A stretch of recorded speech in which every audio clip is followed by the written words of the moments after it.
Okay, so it's Sunday, WrestleMania Sunday. Literally been thinking about this for 3 months. Every day, apart from this week, pretty much. This week has been a total blur. You forget WrestleMania's even on. You caught up in this lad's holiday. You're bumping into wrestlers like every other hour, and it's top. But today is WrestleMania. I proper can't wait for it. I'm gonna quickly turn you over to the lads. How buzzing is it going to be tonight when it finally sinks in? Like, cause to me, it's not really kicked in, has it? I think the thing is, was it you said, or was it Adil said that Scott Hall's little saying about going in the Hall of Fame is it's not real till you're there. Yeah, he said it won't. You know, when you like when we were sat in the arena last night for the Hall of Fame, I was a bit like, this is kind of what it's going to be like, but a lot bigger. And I started to get an idea. But when we're in there tonight, I'll be like, yeah, this is it. Do a bit of a catch up on yesterday. Because didn't get to do one when we got back last night. Rick, you went to WrestleCon. Give us the lowdown on WrestleCon. Who did you meet there? Were they good? Were they bad? Etc. Etc. It was quite good. Really. It was nicely spread out in a small building, so it was easy to get from one side to the other to meet the wrestlers. It was hard to, like if you wanted to see a specific one, no one knew where anybody specific was, so no matter who you was looking for, you had to walk all the way around to try and find them. Yeah. I bought the RPG promotion super ticket, and they were set up in the back corner, but they didn't really set it up very well. Like the way they'd set up the queue to come around, they wanted everyone with a super ticket to be at one side, but they never told anybody. So we just had everyone everywhere, then they just randomly started shouting numbers of the super tickets to get them through first because we had priority. So I was just stood at the side, and then they just shouted 1 to 30. Nobody moved whatsoever because none of them were there yet. Then just kept going higher and higher, and then I just looked at the guy and said, mate, I'm 117, no one's moved yet, can I just go? And then he just let me go straight into the line, so that was pretty good. But because I went early, I ended up missing 2 cool who were part of the super ticket. Show us the shit you got assigned. So I bought a few 8x10s for some of the people that was there. So included with the super ticket was Sid Vicious. It's pretty nice. Next on the super ticket was Doug Gilbert. I'm not going to lie, I had no idea who he is, so when I was looking for all these 8x10s, I couldn't pick one out and say like, oh, that's Doug Gilbert. Got a 2 cool one, but he didn't show up. Roddy Piper and Jimmy Snuka were both there. I had a picture in Piper's Pit. They promised us the Piper's Pit background for it. That was a little bit of a letdown because I was expecting, like an actual Piper's Pit set. Instead, we just got 2 chairs in front of a black cloth with the Piper's Pit logo on it. So that was a bit disappointing. Honky Tonk Man was really, really nice. He was chatting to every single person, even though we was all in like a factory line moving down all the things. He was still taking time to speak to everyone, ask everyone how they was doing, where they was from, stuff like that. Met Terry Funk. Terry Funk forgot what he was doing at one point. We have little tickets to say, like what we'd ordered. Passed him my ticket so he knew what I'd ordered, and he just automatically put it down, signed it and passed it straight back to me. But then I got this signed as well, because he'd signed 2 things for me. I didn't get a picture of him. They put the Steiner brothers at the start of our super ticket factory line as well, but then that just made everything awkward because there was people that had booked Steiners but not booked anyone from RPG because he wasn't an RPG act, so they was having to wait in our queue to try to get to the Steiners, and then there was people that had to awkwardly walk past the Steiner brothers, like it's like, I've not got anything for you to sign because I didn't, you're not part of my ticket, and then start the super ticket line that we had. Other people I met was Sonny dressed up like a schoolgirl, and then she was getting quite a lot of attention from obviously all the males who were around my age that grew up with her. Hello, Sonny. So she was really, really nice. She was taking time to come around from the back of her table to talk to everyone. She had someone with her that was taking all the money, so she didn't know what people was ordering from her. Someone else was dealing with that, so she could just interact with the fans, which was good. We met Hacksaw Jim Duggan. He gave me 2 autographs for the price of 1 because when he signed the first one, he didn't put his big J, and he decided that all his autographs have to have the Hacksaw J Duggan, so he signed another one and just gave me them both.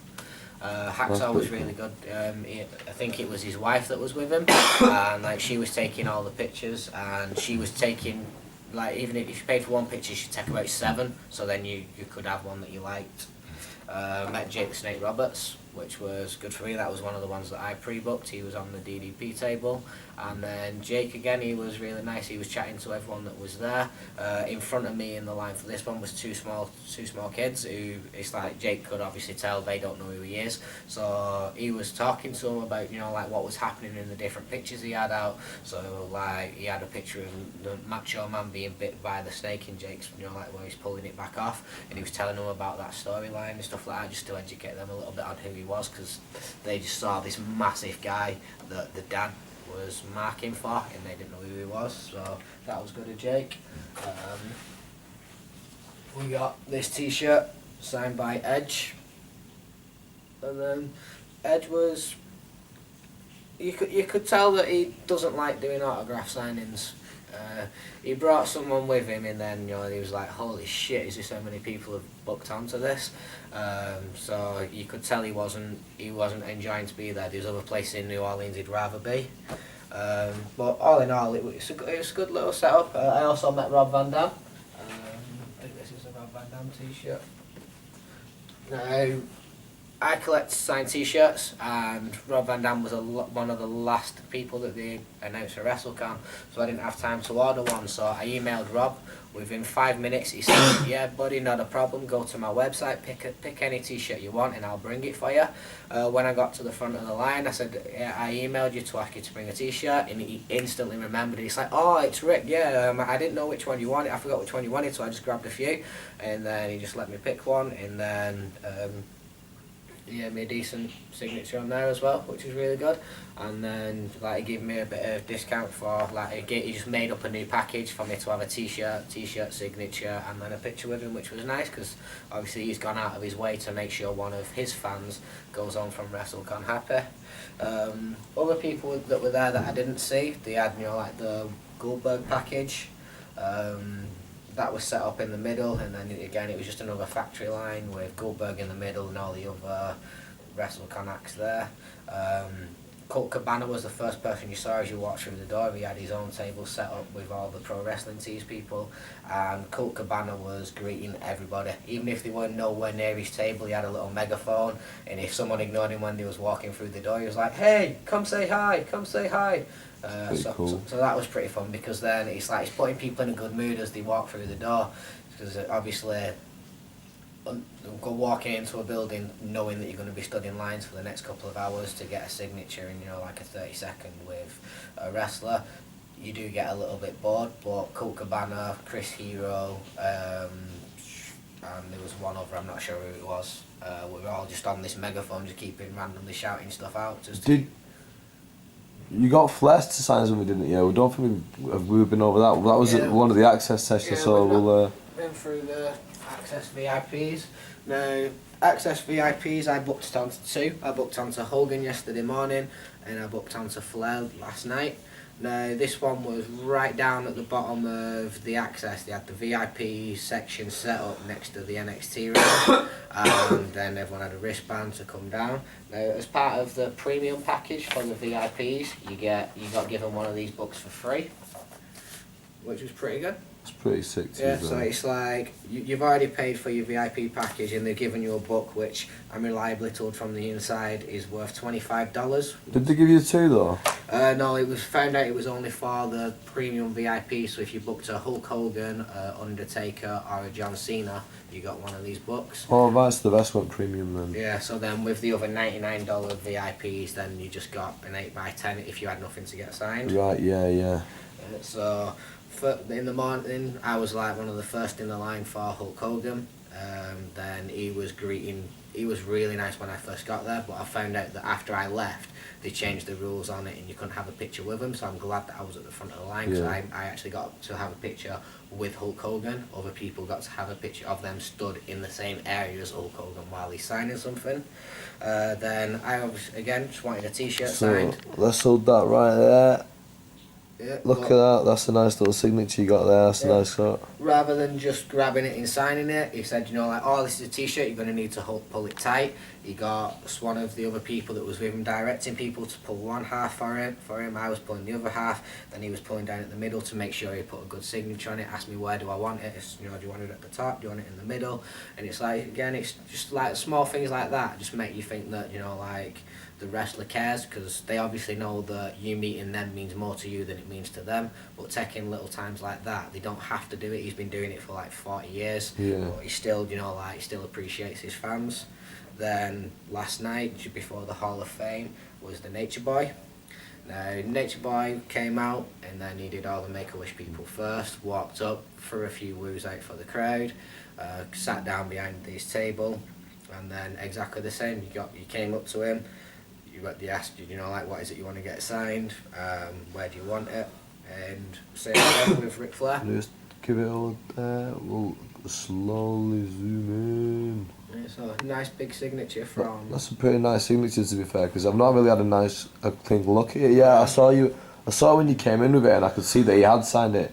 I'd like a proper look at it, but yeah, that's pretty sweet. So all in all, WrestleCon, worth the money? Yeah, WrestleCon, I think that's better than the WWE Axxess, because it's like, when you go into Axxess, they've not got any 8x10s for the wrestlers, so if you don't have something specific for them to sign, you've nothing for them to sign, because like, I just randomly decided on my way out, oh, they're signing Slaughter, I'll go see Slaughter, and then I ended up having to get this signed because they had nothing Sergeant Slaughter, so I've got like it's an awesome signature. It's a bit random, is he even in the I think he might be, yeah. I think he is in it because he was on the Scooby-Doo thing, so I think he is in the cartoon at some point, but like he's not on the picture whatsoever, but it's just, I've got a Scooby-Doo picture signed by Sergeant Slaughter. And, well yeah, so, and what do you think of the things, the VIP packages, are they worth it?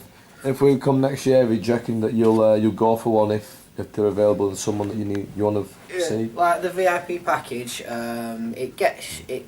if you do the VIP package, if you're not right at the front of the line, that is 2 hours of your access gone, and then that limits you lines for everything else, because they have all the, you know, there's pretty much a long line for every superstar that's there.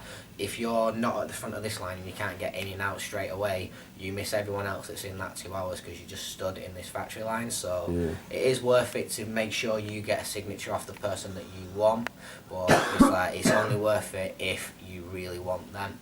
Like, I saw some people getting books like this signed in the, you know, like in the encyclopedia signed, and it's like, you've really just spent, you know, like $200 to get a signature in a book that you can't display.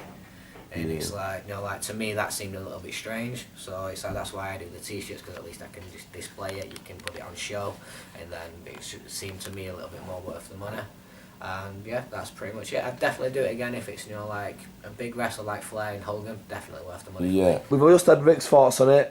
He had like a massive package deal. Yep. But what did you have? I didn't have a package deal, I just had one combo for Kurt Angle to get a photo and autograph. Other than that, I was just decided that I'm just going to go on the day, see who was there and pay for who I wanted to see. Yeah, so basically, Kurt Angle came over, he came around 2 o'clock, which was a bit later than most people. He then basically, the queue for Kurt Angle was so long, but thankfully I got there pretty early. I then had him show up and take a picture with me, and then he signed this. Are you still that still? I'll give it a bit of a zoom ski. See that? So yeah, keep talking, So I saw that.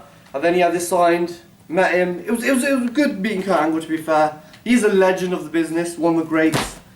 After that, I met Razor Ramon, Scott Hall, who I knew was going to go into the Hall of Fame that night, so I wanted to meet him really desperately. I met not a lot more, to be honest. I met Maurice. Any outstanding thoughts? Who you remember you saying you met Jake Roberts in the toilets? Yeah. I saw Jake Roberts in the toilet. I just said congratulations on the Hall of Fame, and he just completely blanked me. So, based on that, I didn't really want to meet him after that. Okay, so Sunday morning, I'm hanging out my arse here, to be completely honest with you. Again, it's been like 3-4 hours sleep every single night. It's catching up to me WrestleMania tonight, the big one. So, hopefully get a bit of energy in here. So I've come to Arby's, it's right next to our hotel. Let's have a fish burger meal sort of thing. Fries and a Mountain Dew, so yeah. Hope it's good, and hopefully next time you see me a bit more rejuvenated, got a bit more energy going on. Right, just another quick one, just to view out the window, because I know I did it before, but when I did it the first time, I didn't really know what was what. But that street you can see right there, you see where that sign is there, the JW Marriott, that street. I'm pretty sure that that's Canal Street, that is basically the big street. And then Bourbon is about 2 or 3 blocks from here, so I'll try and move this way. But it's 2 or 3 blocks from here. And it's Got that house on top of the hotel. Never seen that before. absolutely mental. It's not a house, but it looks like it's built Yeah. like a house, designed like a house. The top floor, isn't it? That's cool. I think it's like a restaurant bistro sort of thing. Yeah, that's looking really at it. cool, from though, there. isn't it? Having it up there. Yeah, I mean there must be an amazing view from up there. Yeah, But yeah. dinner, checking out all of New Orleans. The view itself, I mean, we're not exactly looking out to an ocean or something, but it's something different. It's something special. I like it. I really dig it here. When I first came here, I wasn't expecting to have become like a fan of New Orleans and to have like a real strong, opinion on it. I just thought it'd just be one of those towns where I go and have a bit of fun. But I'll be completely honest with you, I really do enjoy New Orleans, and it's a place that I would consider actually coming back to with my mates. But yeah, I'm so glad I came here for WrestleMania, and this is one of the ones that I came to. Next year, I think it's San Diego, San Francisco, who knows, you must go. Santa Clara. San Zabisco, Santa Claus. Santa Claus, San Miguel, Santino Marella. Santino Marella. If it's there, I'm definitely going. It's on Santino Marella's eyebrow. Yeah, so I think I'll try and go next year. Hopefully it's as fun as this one, because this has been a real fun town, man. I can't put over New Orleans enough, because I really have had a good time. Obviously, it's not a guaranteed fun time, but if you're going to go anywhere in the world and want a better chance of having a good time, then this may just be your say. That's a good bet. I'll drop it in them. Right then, it's the last time I'm going to be in the room before WrestleMania. It's the last time I'm going to have the video camera. So I thought I'd do a last bit of hype video, and the lads have been asking me, are you very excited now? Are you really excited? Are you looking forward to WrestleMania now? And I've said the same thing over and over again to them. I don't get hype. I stay hype. I've been loving this trip. It's WrestleMania. I'm about to get out there. The boys are sat on the floor. Rick's eating a sandwich. Mike's on his phone. Let's do this thing. Now then, we've just got back from WrestleMania. WrestleMania, honestly, it's still not really hit me that WrestleMania 30 has now been in the books, and not only have we been and watched it, it's been and gone, and I don't really know what to make of it just yet, because it's so fresh in the memory. But we'll start off with well, first of all, they didn't do America the Beautiful on the show, which, to my knowledge, they do pretty much on every single one. So I thought that was a surprise that on 30, on the big one, they didn't do it. But maybe that's because they had so many matches that they thought they'd cut a bit of time out by leaving it out of the show, which is understandable. Then we had the show starting with Hogan, Austin and The Rock. I mean, I think everyone in the entire building just agreed that it was an awesome segment. Hogan starting off with Hogan starting off by calling it the Silver Dome. That was it was hilarious, to be honest. But and not only did he do it once, but he did it twice. But then when Austin and Rock both came out, they both played up on it. Yeah, I thought it was fantastic. But again, one of the things that watching it live is you could see they were setting up the camera at the entranceway when people were coming out. So I knew that when Austin was coming out, that somebody was on their way out, like, I'm going to interrupt Hogan. So it sort of spoiled the surprise a little bit. And then once he came in the ring, Adil was like, oh yeah, Rock's going to come down now. And I hadn't even thought of it. And then obviously, like, because you'd said it, then that's like, bro, that's one as well. So I was like, shit, I shouldn't have been. That's when I stopped paying attention, to the ramp, because I thought, do you know what, no point looking at the ramp, because that's just going to spoil what's going to happen. I want it to all be a surprise. Historically, I'm only a fan of Austin out of those three, but I'm at all 3 times, because you just knew it was massive having those 3 in the ring. Like, you knew Hogan was coming out, and Hogan's Hogan, so you have to give him his props. Then Austin came out, and you're like, this is getting big. And then when Rock's music hit, you thought, this is like the 3 biggest guys. I pretty much agree with what Mike said. Iconic segment. One of the best openers to a WrestleMania ever. Yeah, exactly the same. It was just bang, bang, bang. I mean, that's one of the good real points about the opening, is that pretty much everyone's got the same opinion on it, and that's usually a good sign of good booking, that It was so great. Like, it didn't really do anything to sort of build the story, but it sort of set the atmosphere, it set the tone for the show of, this is a massive show, this is WrestleMania 30. Should we mention the pre-show? Oh yeah, the pre-show. That match was awesome. I forgot all about that. It was a 4-way tag match. I was actually, went for a piss, missed the opening to it, but it was Cesaro and Swagger. We the people versus the Usos, Los Matadores, and Rybaxel. All in all, yeah, I thought it was a really good tag team match, to be honest, and a good opener to the show. It was a really good. They used it as the pace setter, the opener, and that was the pre-show as the pace setter, and that was brilliant for it. Yeah, I totally agree. Was won by the Usos, and at the end they teased a bit of a breakup between Swagger and Cesaro, as they've been doing, you know, but a couple of weeks ago on Raw. See, we disagreed on this. You said they teased it. I think they did it, and on Raw they'll cement it, because it was the first time that Cesaro had really turned on Swagger after sort of playing to the crowd a bit like, should I do it, you know, like. So I think that was his face turn, and he'll cement it tomorrow. I agree with Mike, really. I think it wasn't a case of teasing it, they did it. Cesaro for weeks says he's had opportunities to do something to Swagger. No, he just did it. And now they're going to move forward with his face turn.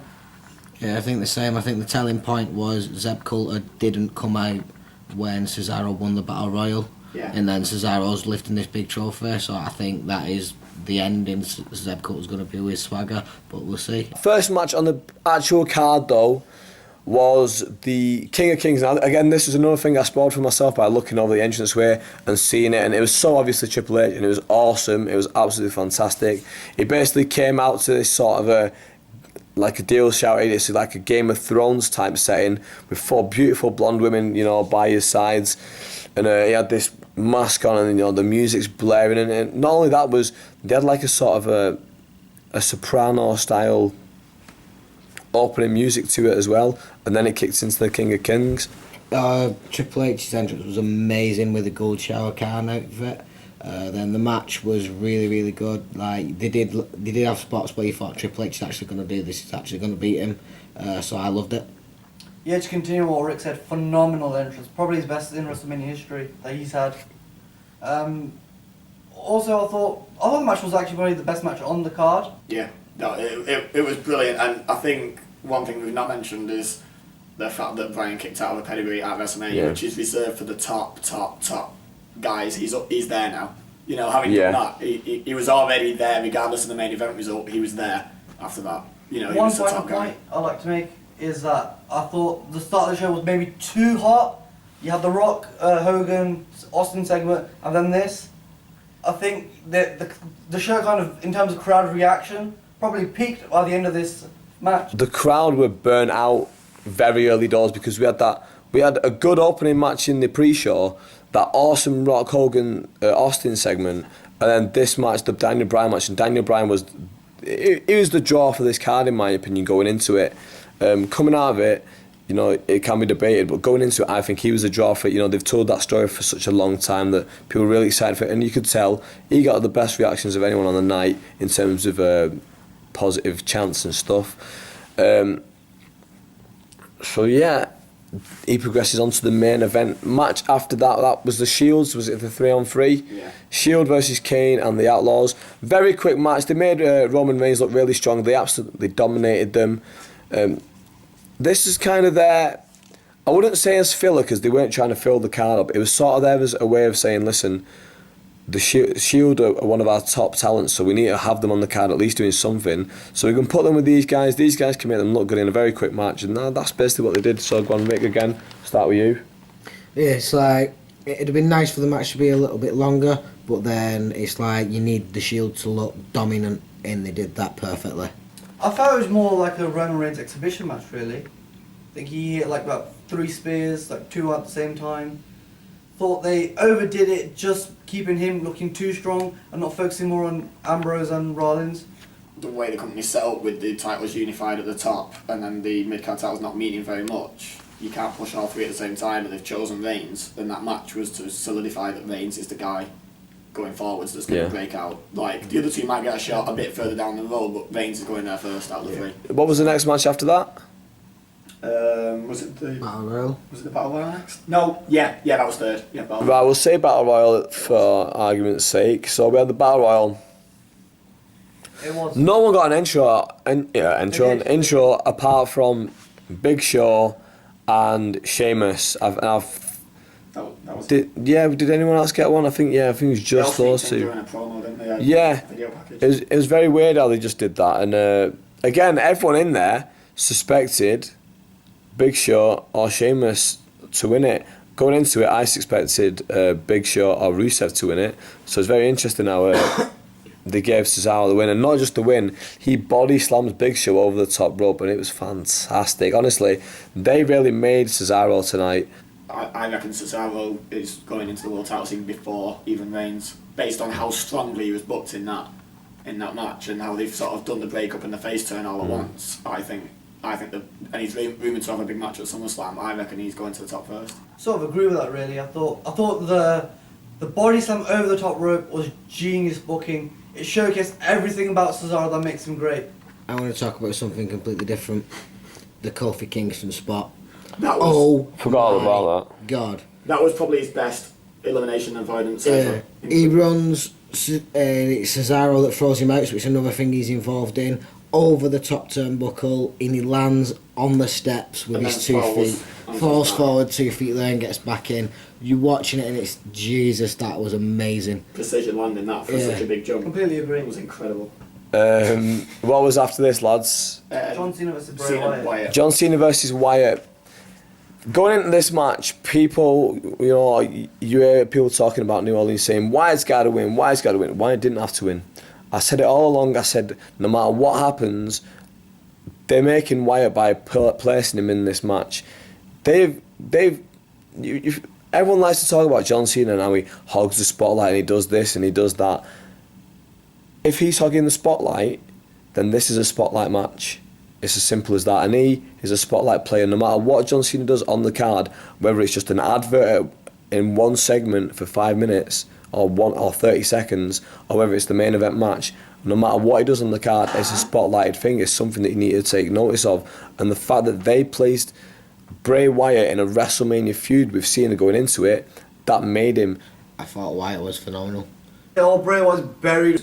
Me and Rick were trying to come up with anyone who's kicked out of the AA since he won his first WWE title that's not been a world champion. That's a huge thing, it's massive that, and I couldn't think of anyone. So it's big props to Bray Wyatt. But I'm also going to do your bit. Leave a comment below if you can think of someone that has beaten Cena, that has kicked out of an AA and never won a world title. Yeah, obviously subscribe to the channel as well, boys, and follow the Twitter. Yeah. Probably all of our Twitters will be in the thing below if I forget. If I do forget, one of you can remind me and I'll put them all in there. So all of our Twitters will be in the thing below. You can find us all there. Back to the card we had after this. We had the little Hall of Fame bit next. Hall of Fame bit next. I mean, I'm going to skip over anyone's real opinions on this because it's the same thing every year. Everyone comes out, they all wave, blah, blah, blah, blah, they all get a bit of a cheer. Repeat opinions from last night. Yeah, exactly. And we've gone over that, and we can go over it all at the end of the trip. So after that, we had a quick video with the legends Ron Simmons, Hacksaw Jim Duggan, and Ricky Steamboat. Yeah, they were playing with that Slam City. Yeah, and Ted DiBiase buys the Slam City toy game. Because he's a millionaire, so he can afford Slam City. Yeah, I mean, yeah.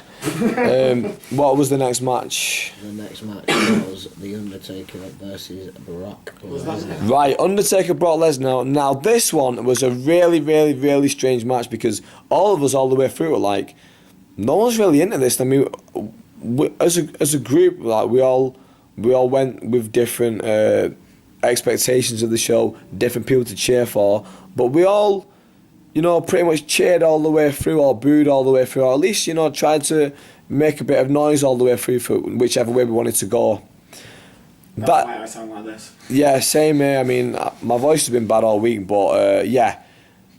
So it felt a bit weird to me that the crowd weren't really into it at all, especially because this is the big match, pretty much. This is The Undertaker again. It might go back to the fact that the main draw for the card was Bryan and that everyone was just waiting for his stuff. But it was really strange, and the fans just didn't buy into it whatsoever, in my opinion. And then they end it, like, I said to Adil, I think on one or two occasions, like, it's funny, like, this match is so crap, no one's taking anything Brock Lesnar does seriously. Like, And I agreed with him. yeah, we're all just thinking like 1, 2, kick out, and then the end of the match happens, and Brock Lesnar hits the F5, and he covers the Undertaker, and there's a 1, 2, 3, a silence.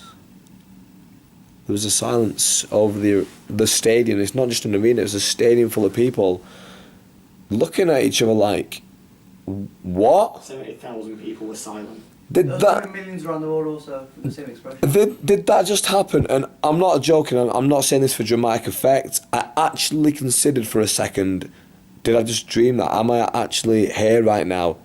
I mean, remember, you didn't even see the ending of the match because you were looking down at your phone at the time. Yeah, it's like Brock Lesnar picked Taker up into the F5. He slammed him down. I thought, he's going to kick out. This is going to go for a bit. So I started typing a text. 1, 2. What the fuck just happened then? And then just look up, and then there's a big screen up front of me. It just flashes up 21 in 1, and it's like, holy shit. I don't think anyone was buying Brock Lesnar. We weren't buying anything he was doing. He could have hit Undertaker with a truck, and I would have believed Undertaker's just going to kick out.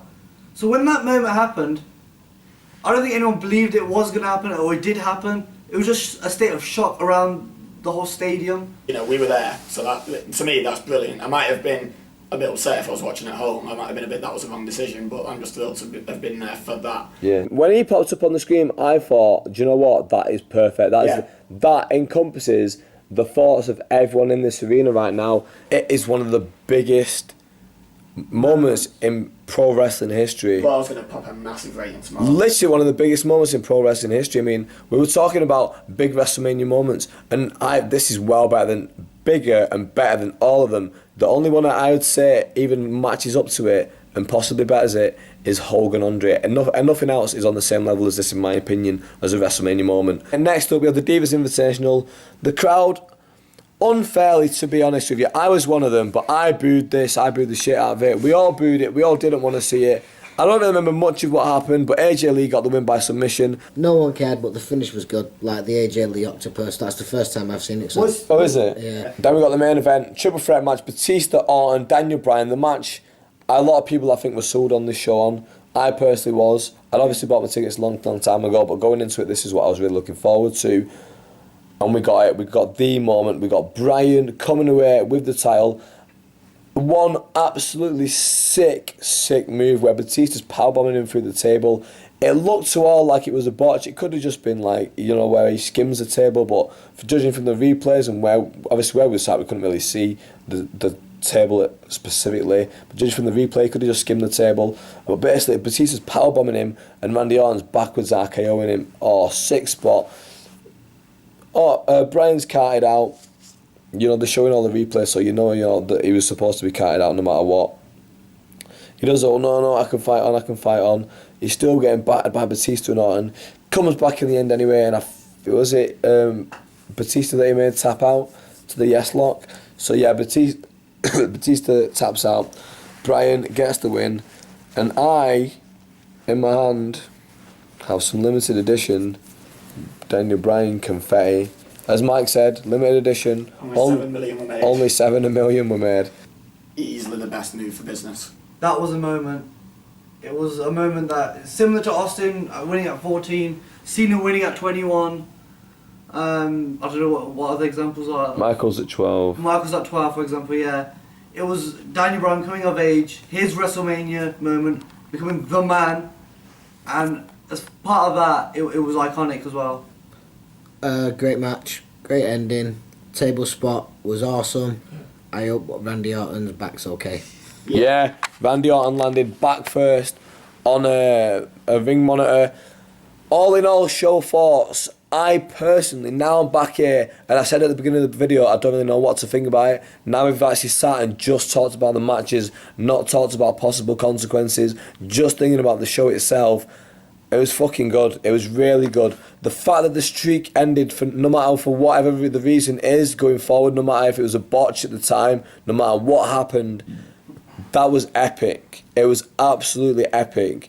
The fact that Cesaro won the Battle Royal, epic. The fact that Bryan fought twice and won the main event, epic. I personally loved it. Like Adil was saying earlier, this was a show where we could be looking back in a year or two times to say that is when they really rocket launched this new generation of Cesaro with his win, Bryan with his win, Reigns looking so strong, Wyatt having that strong match against Cena.